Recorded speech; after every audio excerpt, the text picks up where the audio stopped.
dengan saya Wardah, tentunya di podcast Radar Bali, Lugas dan Tuntas. Nah, jadi di sini kita sudah sudah kedatangan bintang tamu kita yang sangat-sangat spektakuler, luar biasa. Apalagi nih, luar biasa, spektakuler, keren, ada pokoknya semuanya gitu ya. Nah, di sini kita sudah bersama dengan bintang tamu kita. Bisa perkenalan dulu, Pak? Oh, saya Ridwan. Saya pemimpin redaksi di radarbali.id. Iya.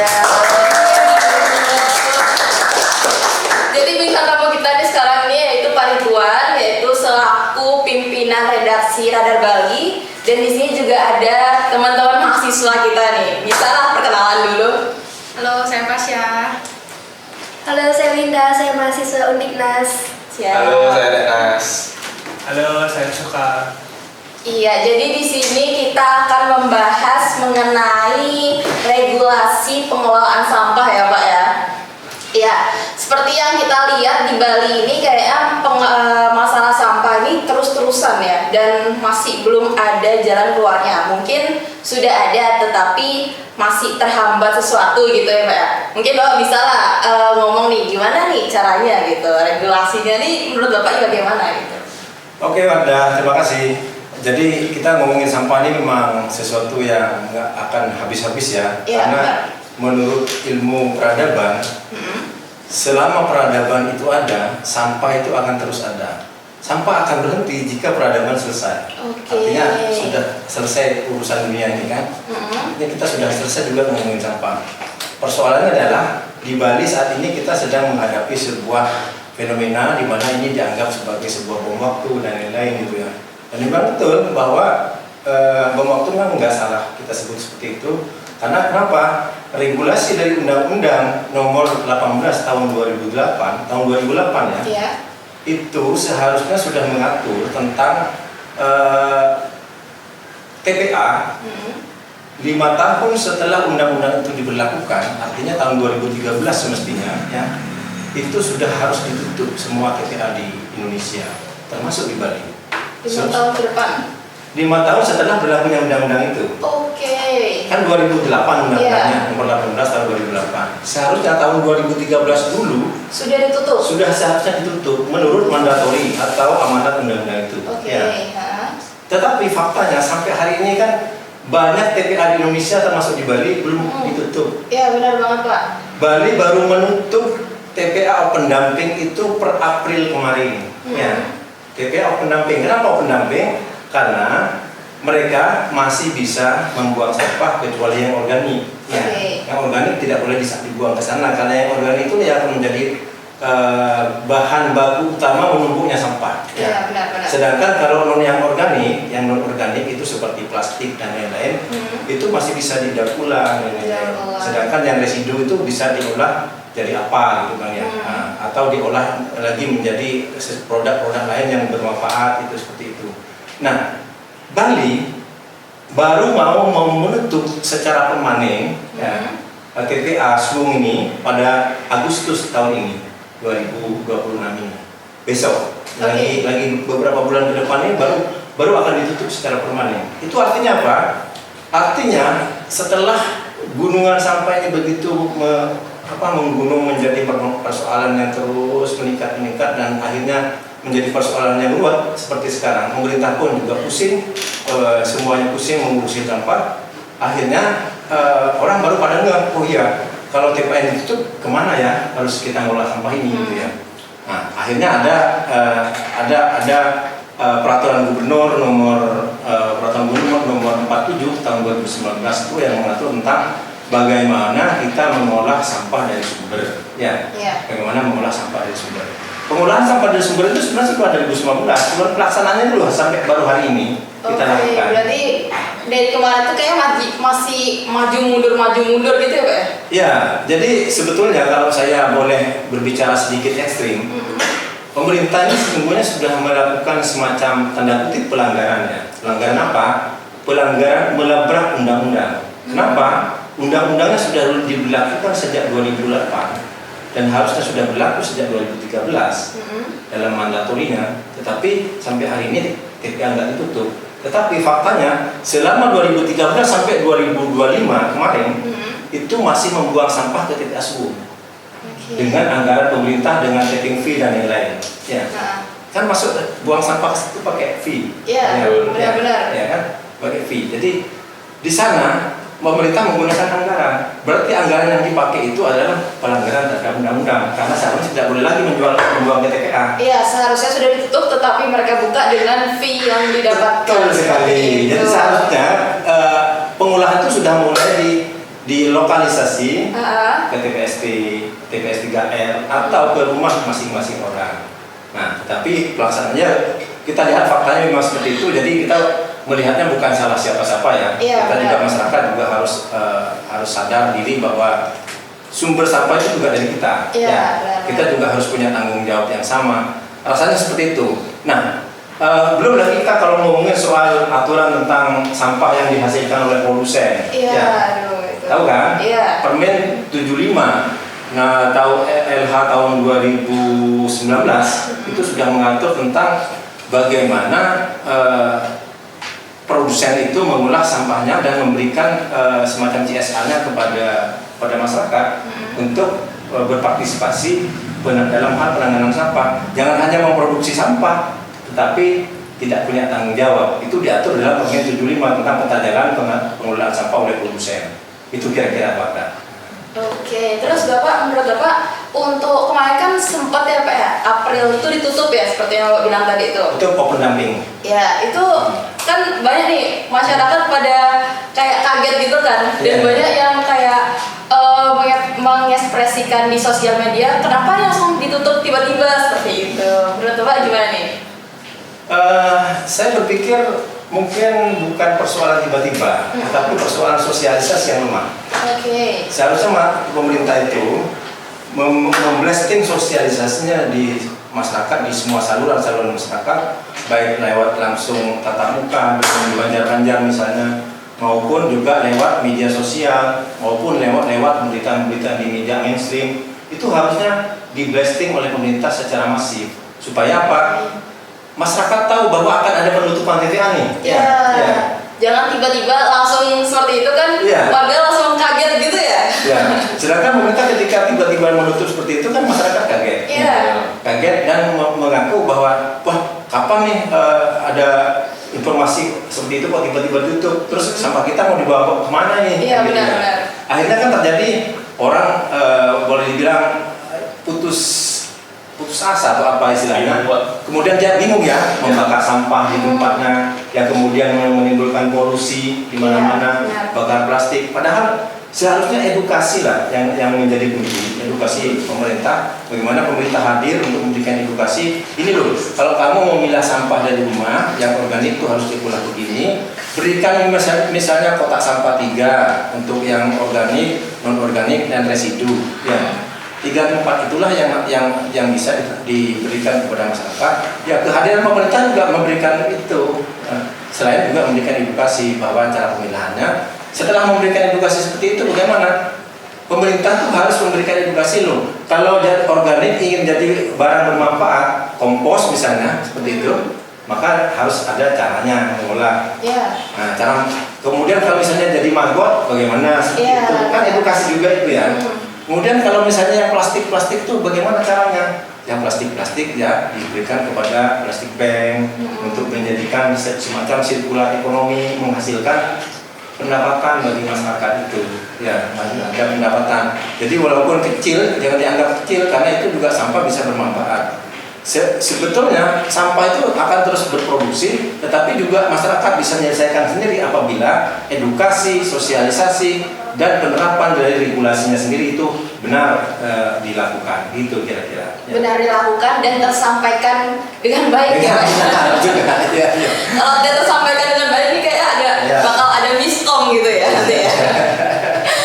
Nanti makin demo ini ya. Ya faktanya memang beberapa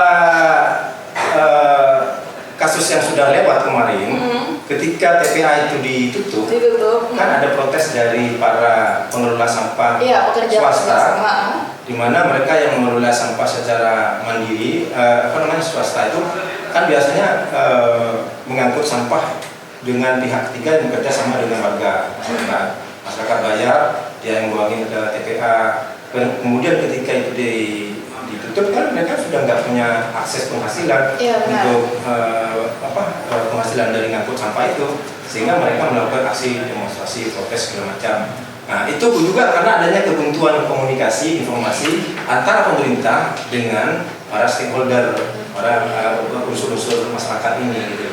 Itu. Jadi harus berkomunikasi ya Pak ya? Iya. Iya, kebetulan ini mahasiswa komunikasi nih. Oh iya. Komunikasi. Ini dari Ilkom nih ya? Iya. Wah, luar biasa nih. Menurut kalian gimana nih persepsi kalian mengenai sampah yang ada di Bali ini gitu? Gimana?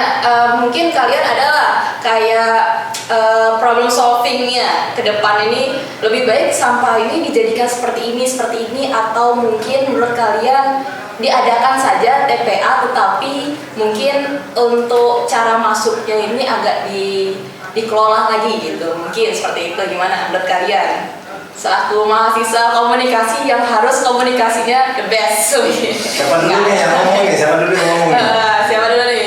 Winda. Kalau menurut aku mungkin ya dilihat dari cara masyarakatnya, mungkin pemerintah tuh mengadakan kayak edukasi dulu tentang sampah sebelum TPA ditutup kan. Karena kalau misalnya TPA ditutup secara tiba-tiba kan kayak masyarakat bikin kaget kayak contohnya kemarin itu. Terus kalau yang aku pikirkan tuh kenapa kita nggak melihat contoh yang ada di luar negeri, contohnya kayak di Aussie, Amerika atau nggak Korea Selatan atau nggak Jepang, itu mereka di tiap komplek itu membuat kayak sebuah bank sampah. Jadi kalau misalnya di Bali ini dibuat di tiap banjar kayak bank sampah yang canggih kalau bisa, jadi kayak misalnya khusus plastik, terus habis itu yang daun-daun, terus yang sisa makanan itu kayak khusus nanti tempat nanti bisa juga kita daur ulang kayak gitu mungkin ya kali. Jadi ada bank sampahnya gitu ya? ya? Bank sampah gitu. Cuman kayaknya yang dari sini aku lihat itu mungkin ada beberapa di desa yang sudah mengadakan bank sampah di tiap banjar, cuman masih secara tradisional. Karena kan masyarakat masih belum ngerti gitu kan tentang bank sampah yang modern. Masih awam juga ya? Masih awam. Mungkin kalau Gen Z selanjutnya bisa kan mengembangkan bank sampah ini. Karena Gen Z ini kalau nggak salah juga selalu mencari hal baru gitu. Iya, betul. Mencari hal baru gitu. Iya benar banget. Mungkin kedepannya Gen Z ini bisa mengelola nih juga. Iya. Masuk ini. Kalau di rumah gimana? Kalau di rumah saya itu kita ngolah sampah Pak. Jadi yang sisa-sisa itu sisa makanan beda lagi tempatnya. Habis itu kalau yang plastik beda lagi. Jadi nanti yang plastik-plastik itu bisa juga dijual gitu Pak. Gitu aja sih. Kalau Berarti dipilah-pilah? Iya dipilah. Jadi kayak dikasih gitu kayak tempat khusus sampahnya, dan juga yang namanya tebe itu juga dibuat Tebe modern ya? Iya, tebe modern kayak gitu. Baru segitu dulu aja sih. Belum sampai yang ke Banjar itu lah yang baru sampah gitu.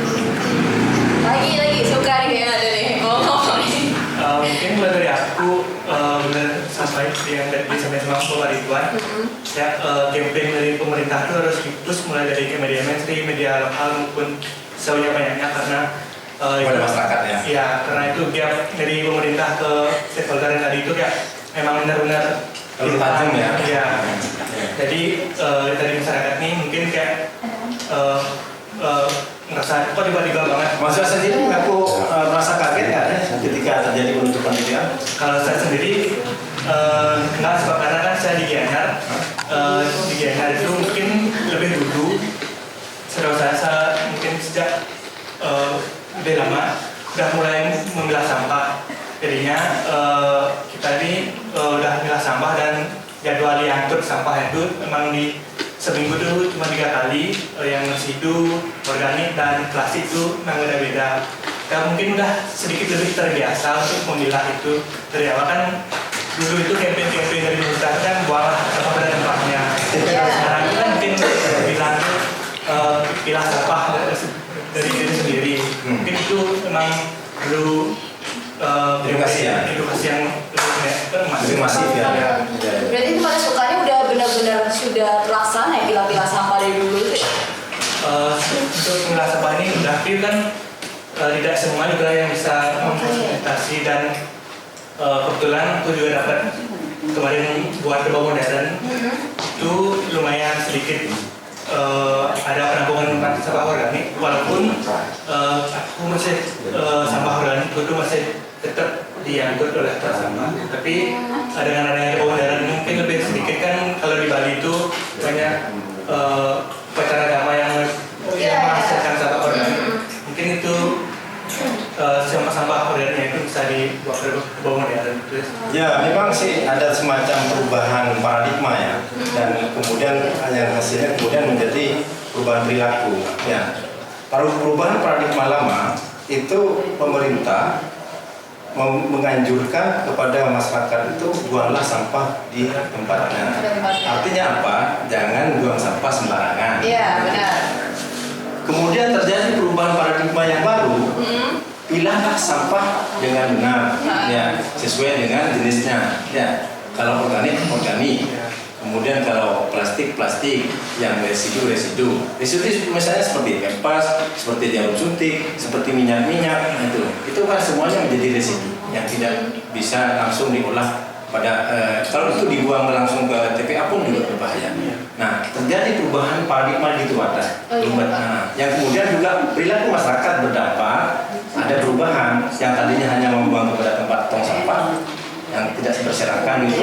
Kemudian harus memilah. Iya, harus memilah. Nah, perubahan perilaku itu kan. Iya, Perubahan benar. perilaku orang harus berubah juga dengan adanya perubahan paradigma ini. Nah, inilah yang sebenarnya seharusnya menjadi satu garis ini yang mestinya menjadi satu garis edukasi pemerintah yang seharusnya terstruktur dari atas ke bawah. Jadi misalnya, cara memilah sampah ini begini sehingga kalian kalau dari rumah itu nanti tidak diangkut campur lagi. Ya, kalau diangkut campur lagi menjadi percuma tuh kalian memilah di rumah itu. Misalnya diangkut ke truk, kemudian ketika di truk dilemparin begitu saja, yang organik sama yang plastik dan macam-macam termasuk yang residu dijadiin satu, ya percuma. Nah, jadi edukasinya gagal. Iya, benar. Nah, gagal. Kalau seperti itu, nah kan pemerintah sekarang sudah hadir juga sih memberikan komposter kepada masyarakat, plastik bag, kemudian juga memberikan semacam teko modern. Ada sih, walaupun belum rata ya, belum rata sampai hari ini. Nah, adanya itu juga karena adanya aturan. Memang sih ada peraturan pemerintah di Bali ini yang kemudian menimbulkan kontradiksi di tingkat produsen, terutama soal Pergub nomor 9 tahun 2025 tentang pelarangan terhadap kemasan air minum di bawah 1 liter. Nah, kemasan minuman terhadap di bawah 1 liter. Kenapa sih harus dilarang? Itu kan menjadi kontradiktifnya ditentang oleh pihak produsen. Produsen bilang bahwa saya bisa kok ngolah sendiri plastik yang saya produksi menjadi plastik daur ulang, menjadi botol daur ulang. Saya juga sudah memproduksi botol-botol yang hasil dari daur ulang ini. Yang kemudian inilah wujud kepedulian kami bahwa kami tidak diam, tidak diam membiarkan persoalan sampah yang saya produksi ini menjadi sampah masyarakat, dia sampah di masyarakat yang tidak terurus. Itu juga dia sebagai sebuah tanggung jawab. Nah, itulah yang kemudian tidak tersambung antara produsen dengan pemerintah di sini terhadap regulasi Pergub itu nomor 9 ya tahun 2025 itu yang melarang aturan kemasan air mineral di bawah 1 liter itu. Itu ada. Siap. Berarti bukan hanya memilah saja, tetapi juga harus membiasakan diri ya. Karena kan orang kan asal buang aja ya. Yang penting itu tong sampah, buang. Jadi kita harus pinter-pinter lah baca ya. Ini mana nih organik, mana non organik seperti itu. Bagus juga sih pemerintah kemudian menganjurkan ya. Ada anjuran pemerintah agar mengurangi timbulan plastik sebagaimana diatur dalam peraturan gubernur juga sebenarnya. Itu agar tidak menggunakan botol-botol plastik untuk mengurangi itu di toko modern misalnya sudah tidak lagi mensuplai tong tas plastik. Iya, resek itu nggak ada sekarang Pak. Kalau kita membawa minuman ke sekolah, ke kampus, ke acara-acara, bawa tumbler, bagus juga. Cuman pelarangan itu kemudian menimbulkan kontradiksi. Sebab kalau kita belajar di luar negeri, misalnya di Singapura atau di Jepang misalnya, botol-botol seperti itu tetap ada kok. Ya, semuanya tetap disajikan, tapi mereka bertanggung jawab terhadap botol itu. Botol yang mereka Nah, miliki. sehingga tidak menjadi sampah. Oke. Gitu. Oke. Siap. Jadi lagi nggak ada Denas nih mungkin di rumahnya gimana Denas untuk sampah-sampahnya nih? Kalau aku sih kurang lebih sama kayak suka karena di kaliannya tuh. Oh, sama. Tiap 1 minggu itu ada 3 kali ada orang yang ambil residu organik sama plastiknya sih. Dan ada bank sampah juga di Banjar tuh. Oh gitu. Jadi kita setiap weekend kita bawa sampah plastiknya ke Banjar. Nanti itu dihitung berapa banyak gini, ntar kita dapat tabungan dari sana. Dibuatin kayak buku gitu. Berarti dapat uang maksudnya? Ya, Wih. bisa dicairkan. Siap. Lumayan ya ternyata ya. Lumayan dari sampah aja bisa dapat uang gitu ya. Ya itu dampak sisi ekonomi ya, menimbulkan sirkular ekonomi namanya. Jadi masyarakat tuh dengan cara mengolah sampah di rumah, sampah itu kemudian menghasilkan uang. Iya benar. Nah itulah yang kemudian oleh pemerintah dampak ekonominya itu juga harus digelorakan lebih luas supaya masyarakat tuh kemana sih saya jual plastik ini, masa plastik beng-beng aja, ada Iya, nggak iya.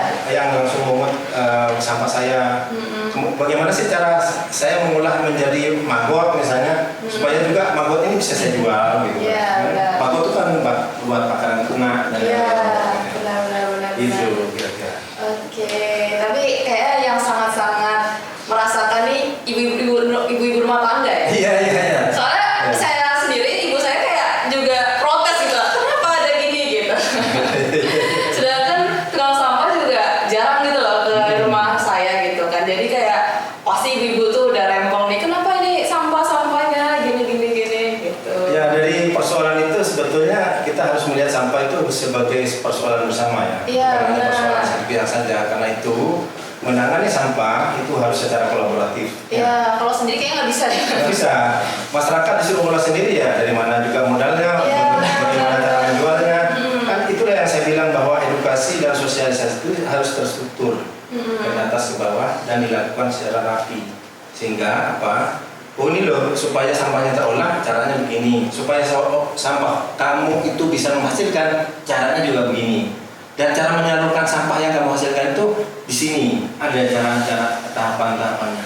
Nah ini yang kemudian ada kolaborasi antara warga, produsen, pemerintah dengan para pengambil kebijakan ini, sehingga ada ketersambungan, sampahnya ditangani secara bersama-sama. Di luar negeri ada banyak skema yang dilakukan, termasuk juga melakukan pemusnahan dengan insinerator dan lain-lain itu ya. Nah, banyak dilakukan. Pemerintah sini pun juga harus ada solusi seperti itu. Di Bali misalnya pemerintah Bali sudah memberikan semacam opsi penyelesaian masalah dengan menghadirkan sebuah teknologi PSEL. Ya, jadi sampah itu nanti jadi listrik. Iya. Jadi listrik yang sekarang rencananya juga akan dibangun di benua di dekat pelabuhan Benua Situ. Nanti tapi katanya tadi wawancara dengan Pak Menteri itu katanya baru akan Juli ini baru groundbreaking untuk melakukan Lagi proses itu. PSEL itu. Gitu. Jadi harus kolaboratif ya, harus bersama-sama. Iya, harus kolaboratif dan komunikasinya juga harus terus ya Pak ya, biar tidak ada komunikasi juga kan. Kemudian untuk misal nih nanti di bulan Agustus ini, menurut Bapak akan nutup benar-benar nutup apa gimana nih? Saya masih menyaksikan apakah pemerintah konsisten dengan keputusannya atau tidak. Sebab yang sebelumnya saja tertunda. Iya, seperti itu Pak. Hanya ini Februari harus tutup, ternyata diundur kepada April. Apakah Agustus ini juga konsisten sesuai dengan keputusannya? Saya masih dalam tanda tanya. Masih dalam tanda konsistensi tanya. pemerintah seperti apa? Tapi Ya. saya berharap pemerintah konsisten terhadap apa yang kita putuskan. Ya. Caranya bagaimana? TPS 3R ini harus benar-benar mampu menangani masalah di masing-masing kecamatan, kelurahan dan lain-lain. Supaya apa? Sampah itu dibawa ke TPS 3R dong, tidak lagi dibawa ke TPA. Ya. Dibawa ke TPS 3R. Ini TPS 3R nya sudah pada siap semuanya nih. Kalian tinggal bawa sampah yang kalian tidak pakai, tidak diolah di rumah, bawa ke TPS 3R. Anda harus ada kerjasama juga. Boleh saja bekerja sama dengan pihak ketiga untuk mengolah sampah, karena sekarang kan pengolahan sampah itu harus kolaboratif. Saya bilang tadi, tinggal semua pihak itu harus punya kesadaran, Iya, kesadaran diri. kesadaran diri agar benar-benar jangan jadi masalah lagi deh sampah ini. Iya. Sampah tetap ada, tapi jangan jadi masalah itu. Iya benar. Apalagi ini pulau wisata ya. Wow, betul. Pulau wisata yang mana dengan berita-berita seperti ini seperti halnya kayak mengurangi wisatawan gitu kan. Nanti takutnya seperti itu Pak, tapi semoga tidak akan terjadi ya kan. Ya, orang bilang bahwa jarum jatuh aja di Bali itu akan jadi berita dunia. Iya. Ya, jarum jatuh ya, istilahnya itu hanya ilustrasi. Ilustrasi. Tapi ya. bahwa Bali memang menjadi semacam etalase dunia. Oke. Ya. Dimana ketika terjadi sampah kiriman yang di Pantai Kute numpuk-numpuk sampah ranting dan Iya, lain-lain, benar. itu ternyata setelah kita coba melakukan liputan, banyak sampah-sampah itu yang datangnya dari pulau lain. Oke, pulau Misalnya lain. ada topi sekolah dari SMA apa di Probolinggo ya, gitu misalnya, yang kemudian ikut hanyut dan ditemukan. terdampar di Bali. Oke. Berarti bukan real dari sampah Bali aja ya? Iya, itu kan alam. Sampah bawaan berarti. Itu kan alam. Iya. Alam angin yang membawa itu proses gelombang laut, kemudian menepilah sampah itu di pantai ini. Tapi persoalannya kenapa menepinya di Bali? Iya benar. Apakah itu salah kita? Bukan.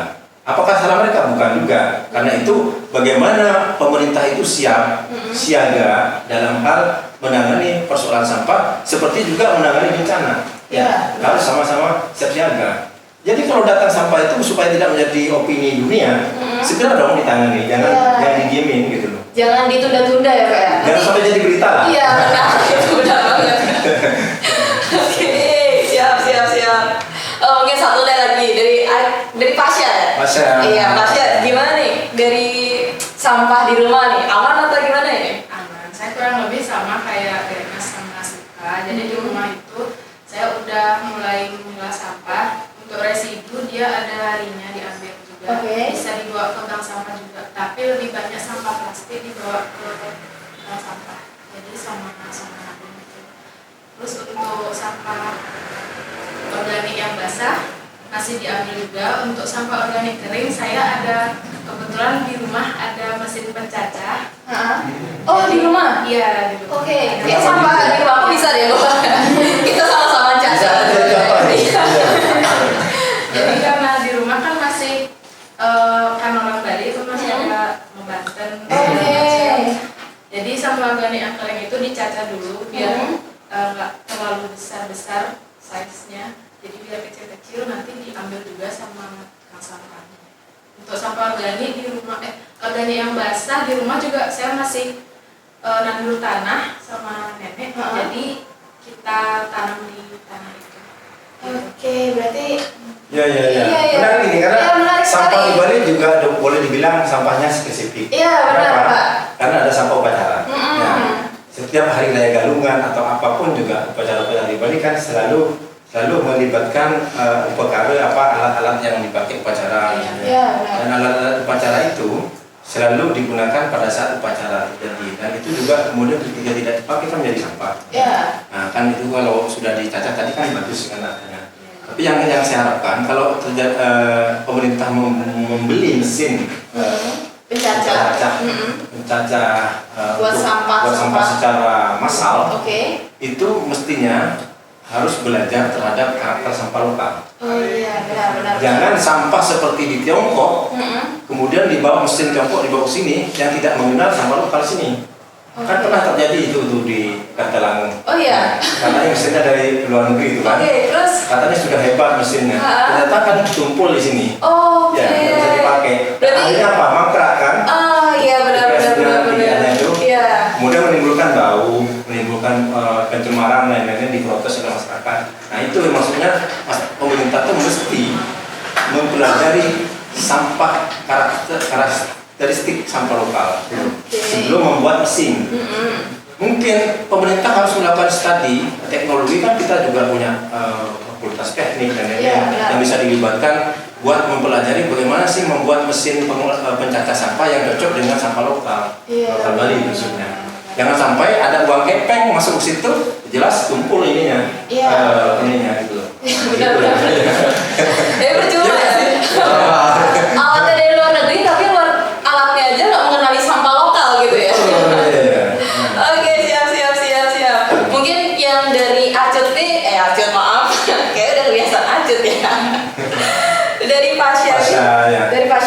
ya idenya itu buat ini ya, buat kedepannya gitu Mencaca ya. lokal ya. Iya, mencaca lokal sendiri. Sampai di rumahnya apa ada Pak? Rumahnya, ya. Kayak, wow ini mandiri banget ini. Iya. Ini baru bener sampah sendiri, punya sendiri. Dibenerin sendiri gitu ya. Iya benar. Oke, siap. Agak ini ya. Mungkin kita tunggu ya Pak ya. Iya. Nanti kita tunggu di bulan Agustus apakah akan ditutup Secara ya? permanen? Iya, ditutup secara permanen atau akan berubah lagi. Tapi kita harapinnya semoga bisa ya Pak ya.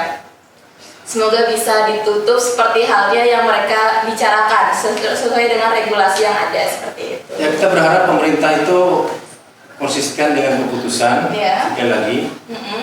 dan menggunakan momentum Agustus itu sebagai ulang tahun RI. Iya, ya. benar 17 Agustus. Dimana semangat kita untuk penanganan sampah ini benar-benar semangat Iya, 45. Ya, semangat 45. Semangat 45. Oh iya, pas banget 17 Agustus tuh. Iya, itu maksud saya kan supaya keputusan itu sudah betul, Iya. momentumnya tepat Mm-mm. untuk melakukan keputusan yang permanen, Iya, siap. agar keputusan itu menjadi keputusan yang tidak menimbulkan masalah lagi ke depan. Iya, biar negara kita ini juga bisa lebih maju lagi. Betul, jangan sampai sampah kemudian jadi gunung, gunung kemudian menjadi bau yang meledak-ledak. Iya, semoga tidak akan terjadi ya Pak ya. Semoga, Kita doakan yang terbaik untuk negara kita, pulau Kalau Bali. kita terutama Bali, kita berharap Iya. pemerintah dan masyarakat bergandengan tangan ya, Iya, agar menyelesaikan masalah ini secara bersama-sama. iya bersama-sama. Bahwa sampah ini merupakan tanggung jawab kita bersama-sama, mulai dari rumah tangga, mulai dari sekolah, mulai dari kampus, mulai dari pokoknya sumber-sumber kantor-kantor, semuanya itu juga sudah ada struktur atau tahapan-tahapan penyelesaian. Oke, siap. Lumayan ya topik kita hari ini ya. Oh, seru ya. Seru. Oke teman-teman, mungkin bisa bertemu lagi di next hari ya sama kita ya.